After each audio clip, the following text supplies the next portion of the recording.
Good evening, teachers, parents, students, and all those who have made the effort to attend this very important meeting. We are what we repeatedly do. Excellence, then, is not an act, but a habit. Aristotle. Habits. Routines of behavior we tend to repeat. Habits make us, shape us, and mold us for the success that never comes by accident. How did I survive the most challenging year of my entire high school life? Good habits.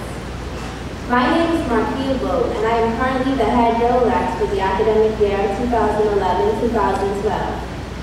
I consider myself blessed and fortunately favored to have been trusted with such an important assignment to serve in this prestigious capacity of head girl in my senior year at Queen's College. At the age of 17, I have attained 10 A's and 1 B in my BPCSE national examinations. I'm currently a grade point average of 3.97, along with a scholarship valued at $180,000 to university in the fall season 2012-2013. These achievements are merely a reflection of my success.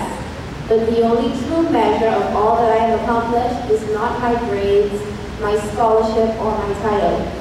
It's my determination, hard work, long nights, and true sacrifices that have brought me to where I am. There were times when people around me would tell me I can't and I shouldn't, and yet the divine whisper I trusted from within clearly reminded me that according to Philippians 4:13, I can do all things through Christ who strengthens me. Arguably, the most important principle one can adopt as a student at this prestigious institution is the need to see and appreciate the purpose of remaining focused and self-driven in order to achieve his or her ultimate goals. To do this, one must firstly set goals. Entering grade 11, I knew exactly what I wanted to achieve. This was to obtain 8 A's in my remaining national examinations, and in addition, excel internally. When one knows what he or she is aiming for, 2 vital questions come to mind. 1, will my action help me achieve my goal? Or 2, will my action delay me from the path to achieving my goals? For me, when something fell into either of these 2 categories, I dismissed it. I had a clear view and understanding of where I was going, and I knew what I needed to do to get there. This allowed me to acknowledge and deal with any distractions that would delay my purpose. I began with my end in mind, and even though I was merely at the beginning of one of the most important years in my high school career, I saw my ending from the start, and even in my mind, might I add, it looked great. As a teenager growing up in a technologically advanced era, it is so easy to get sidetracked. You have time wasters like, and I know students are wary of hearing this, the abuse of Facebook, iPods, and Blackberries, but this is reality. When I entered grade 11, I had to come to the realization mentally that every moment I spent using my computer, BBMing, or listening to music were moments lost that I could not get back.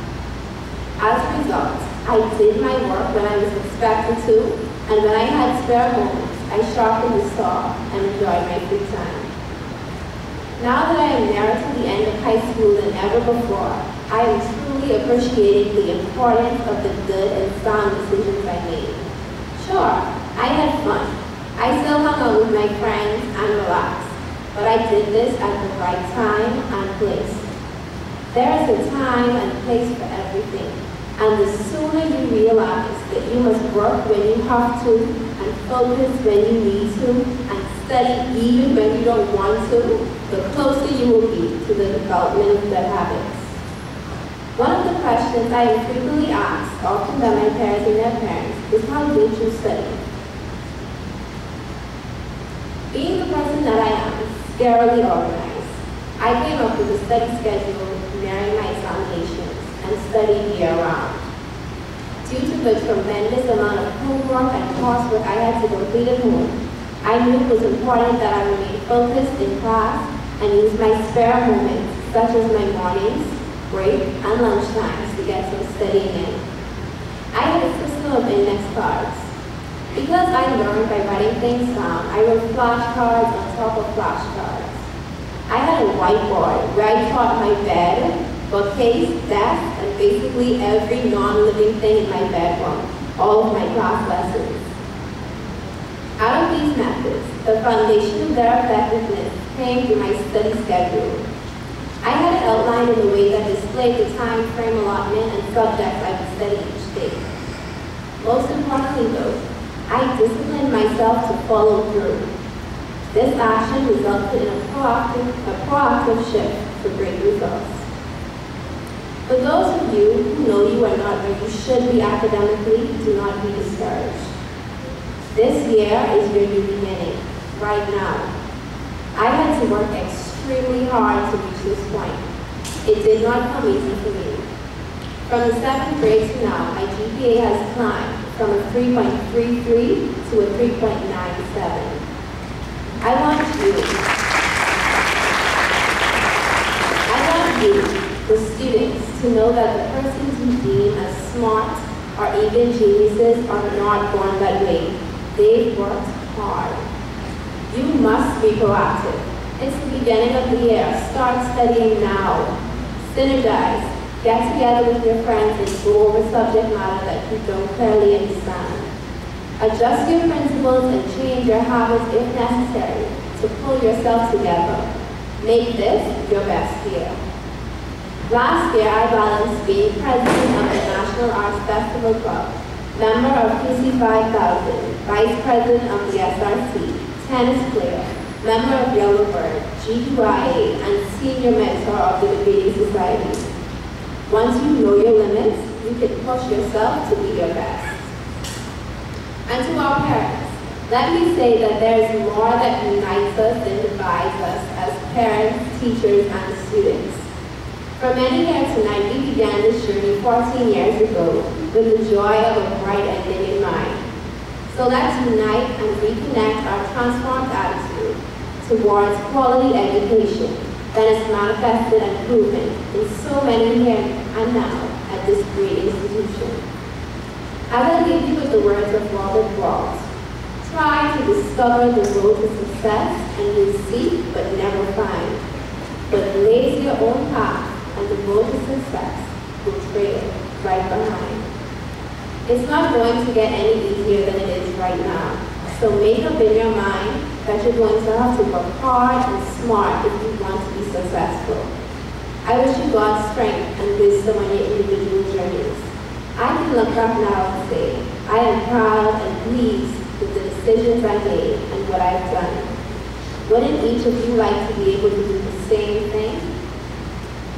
Our greatest fear, Marianne Williamson. Our deepest fear is not that we are inadequate.